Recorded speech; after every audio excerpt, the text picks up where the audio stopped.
पढ़ने वाले आदरेज। आदरेज को जो हम लोग हिंदी में कॉमन भाषा में कहते हैं शिलाजीत या शिलाजतु। देखो शिलाजीत जो शब्द है वो मतलब सही शब्द नहीं है। शिलाजतु से ही शिलाजीत मतलब ड्राइव हुआ है, ठीक है।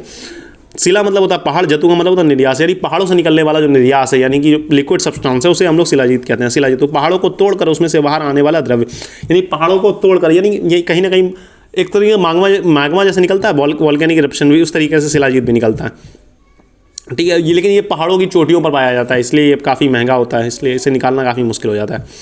नाम है शिलाजतु, शिलाजीत, जो ऊपर पढ़ा है वही है। इसके इंग्लिश नेम इंपॉर्टेंट है, ब्लैक बिटुमिन, असफाल्टम पंजाबिनम और मिनरल पिच। ये कहीं ना कहीं पूछे जा सकते हैं एमसीक्यू पॉइंट ऑफ व्यू से। इसके बाद इसके पर्याय बहुत इंपॉर्टेंट हो जाते हैं। पर्याय क्या है? शैल, शैल धातु, शिला, स्वेद, अस्मद, अस्मजतु और गैर। शैले का मतलब होता है शिलाओं पर पाए जाए, शैल धातु का मतलब शिलाओं से प्राप्त होने वाली धातु, धातु का मतलब होता है बेसिकली वही सब्सटेंस ही। शिला स्वेद मतलब शिलाओं का स्वेद यानी सिक्रेशन। अस्मद का मतलब पत्थरों से उत्पन्न होने वाला। अस्मजतु का मतलब पर्वत का निर्यास। गहरे मतलब गिरी से प्राप्त होने वाला द्रव्य या द्रव, ठीक है। जस्ट देखो इसमें क्या कहा गया शिलाजीत के बारे में, पहाड़ों को तोड़कर निकलने वाला, उससे बाहर आने वाला द्रव्य। इसका मतलब इंग्लिश में अगर हम लोग कोरिलेट करें, the substance which come out from the rocks is known as shilajatu, ठीक है। ये सिर्फ समझाने के लिए भैया, इसे मत लिख के मत आना। इतिहास क्या है इसका? चरक संहिता में प्रमेय चिकित्सा अधिकार, जब आप चरक संहिता में चिकित्सा अधिकार पढ़ेंगे, चिकित्सा स्थान पढ़ेंगे, जो अगले साल आप पढ़ेंगे, तो उसमें इसका वर्णन मिला। अगर कोई ज़्यादा इंटरेस्ट है तो वहाँ पर जाके पढ़ सकता है इसकी डिटेल, ठीक है। शिलाजतु का प्रयोग प्रमेय रोगों में करते थे, प्रमेय रोगों में काफ़ी अच्छा इसका असर दिखाएगा। सुश्रुत संहिता एवं चरक संहिता, इन दोनों में इसके भेदों का भी वर्णन मिला। सुश्रुत संहिता और चरक संहिता में इसका भेदों का भी वर्णन मिला। अष्टांग हृदय एवं रसशास्त्र की सभी ग्रंथों में इसका वर्णन मिलता है। अष्टांग हृदय और रसशास्त्र की सभी ग्रंथों में इसका वर्णन मिलता है, ठीक है। इसके भेद अगर रसशास्त्र के अनुसार अगर वो भेद देखें तो कर्पूर गंधी और गौमूत्र गंधी। कर्पूर गंधी का कपूर की गंध के समान गंध वाला, गौमूत्र के समान गंध वाला, ये श्रेष्ठ माना गया। औषधि रूप में इसका प्रयोग करते हैं।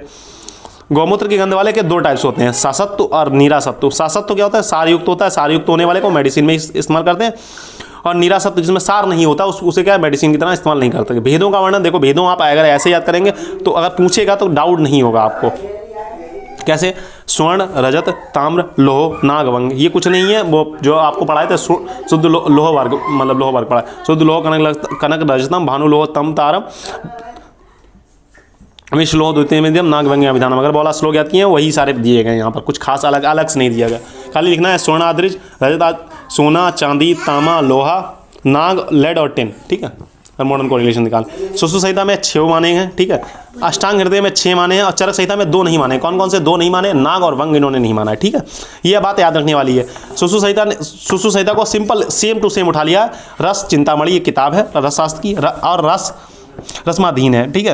इधर साइड अगर बात करें तो रसरत्न समुच्चय ने भी, रसरत्न समुच्चय जो है आपकी रसशास्त्र की बुक है, उसने भी 4 ही माने हैं, ठीक है। कौन से वाले माने? चरक वाले माने इन्होंने। स्वर्ण आद्रिज क्या होता है? गुलहेड़, मतलब हिबिस्कस, गुलहेड़ का फूल देगा, गुलहेड़ नहीं, हिबिस्कस का प्लांट, इंग्लिश भाषा में बोले तो हिबिस्कस प्लांट की तरह होता है। ये श्वेत मतलब कहीं ना कहीं ये सफ़ेद होगा। ताम्रवर्ण ये नील वर्ण होगा, तिक्त रस होंगे। लोह होगा वो कृष्ण वर्ण या तिक्त रस का होगा, ठीक है। इसके बाद हम लोग इसके बारे में बात करें तो इसमें गुरु और तिक्त होगा। इसमें क्या होगा? मधुर रस होगा। ये गुरु और तिक्त रस होगा, ये तिक्त रस होगा, ठीक है। ये 3 तिक्त रस के हैं, 1 मधुर रस का, ठीक है। शिलाजतु परीक्षा, शिलाजतु की परीक्षा कैसे करते हैं? वहनो क्षिप्तम भावेत तत् लिंगाकारम धूमकम सलीले आप्य विलीनम चत्ता शुद्धम ही शिलाजतु। इसका मतलब क्या कहा गया?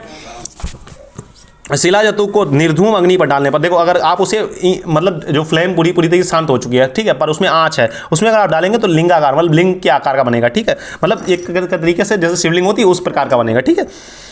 तोड़कर सिलिंड्रिकल शेप का हो जाता है तथा बिना धुएं को निकालते हुए अग्नि में जलता है। मतलब अगर शिलाजीत अगर अच्छा है तो अगर आपने उसे आग पर डाला है बिना निर्धूम अग्नि पर, कैसे परीक्षा करेंगे? निर्धूम अग्नि पर डाला और वो मतलब एक तो सिलेंड्रिकल शेप का हो जाए, सिलेंड्रिकल शेप मतलब जैसे शिवलिंग होता है उस टाइप का हो जाए, और साथ में बिना धुएं के जले। अगर धुएं के जल रहा तो जरूर उसमें कुछ इंप्योरिटीज मिलाई गई हैं।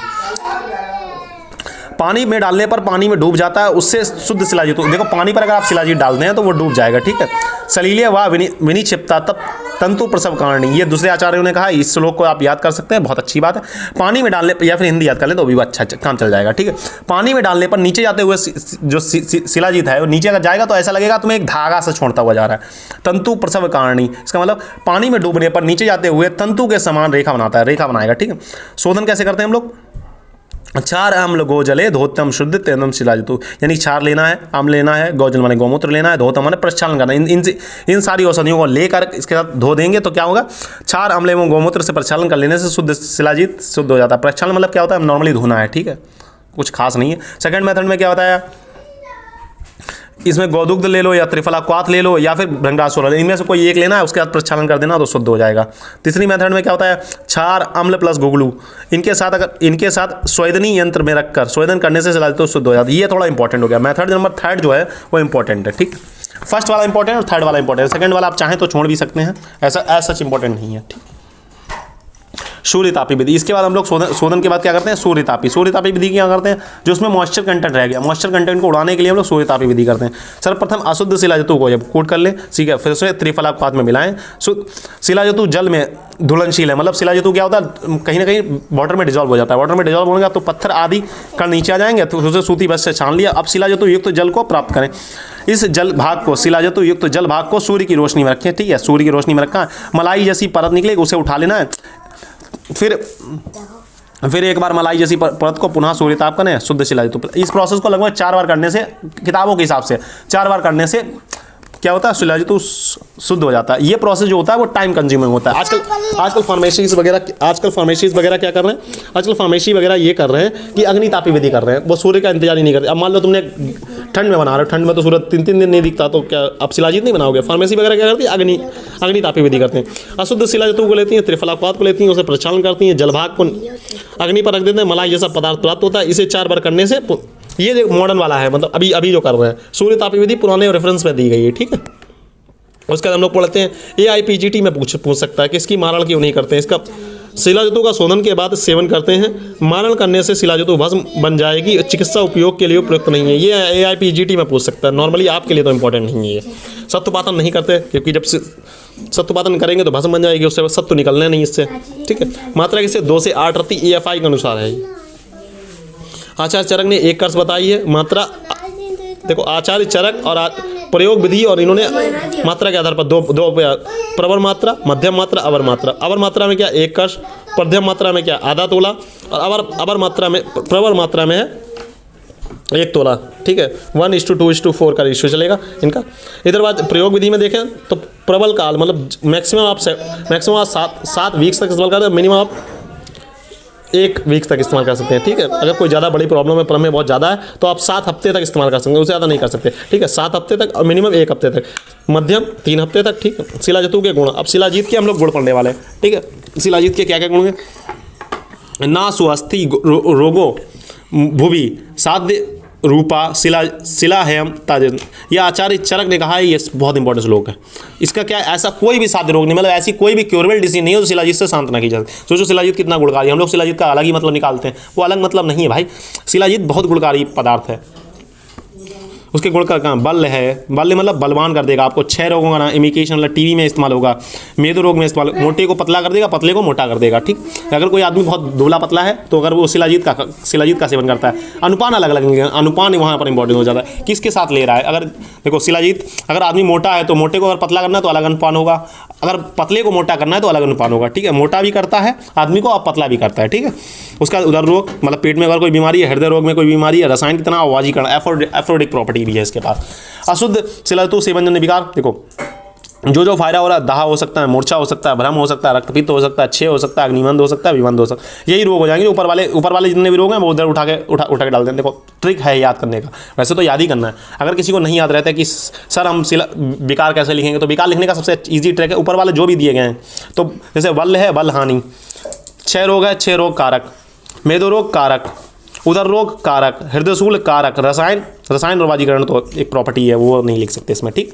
अनुपान क्या, दुग्ध और तक, रसायन कर्म के लिए हम लोग इसे क्षीर यानी दूध के साथ इस्तेमाल करते हैं, ठीक है। दूध का इस्तेमाल करने के आचार्यों ने 2 रेफरेंस दिए हैं, या तो इन्होंने कहा है दूध को अनुपान के रूप में ले, या फिर सिर्फ दूध ही खाना है।